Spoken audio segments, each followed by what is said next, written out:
ishlaringiz zo'r bo'lib ketdi. Ota-onangizni hayotli chog'larda duolarni olib, roziliklarni olishni xohlaysizmi? Mana shu videoni oxirigacha ko'rib turing. Bu bloger ukam chiqib olib aqllilik qilyapti, reklama uchun gapiryapti deb o'ylamanglar-yu. O'zi vaqti kelmadimikin? Bir ota-onamizni qadriga yetib, duolarni olib, yoshlikdan bizani oq yuvib, oq taraf yemasdan yedirib, kiymasdan kiydirgan ota-onamizdan yoshligi katta bo'lib qarab qolishdi-ku. O'zimizdan bir xil payt vaqtimizda bo'ladi, vaqtimizda bo'lmaydi. Kelin bolani ham bir xil payt xijolat bo'lishadi. Masaj qilib qo'y bolam deyishga.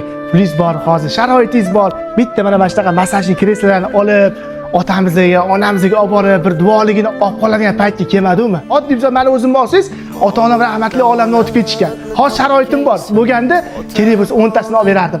Mana shu videoni ko'rib turibsizmi? Ota-onangiz tirikmi? Keling, bitta mashinani olib bering deb bor. Ona, ota maza qilib masaj olasiz. Mana haqqingni duo qilib qo'ying, bir nechta tasu Alloh sizga ne qilib beradi. O'shanga mana kelinglar, ko'ringlar.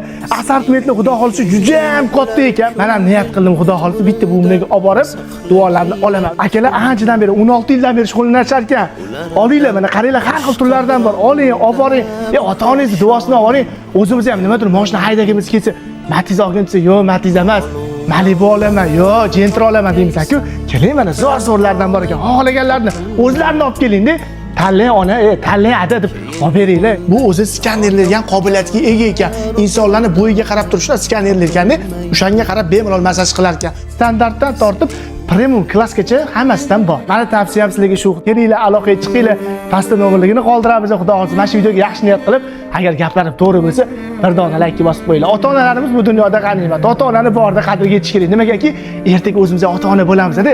Qaytar dunyo. Otamizga, onamizga, hozir bizga nimani qilsin? Farzandlarimizga xuddi shu narsani bizga qaytadi. Hozirligi shular malikaga yetmasdan o'ng qo'lda joylashgan ekan.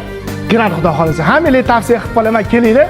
Gaplarim meni noto'g'ri tushunmanglar. Ko'nglimni, dilimni gaplarni gapirdim-da. Rahmat hammalarga.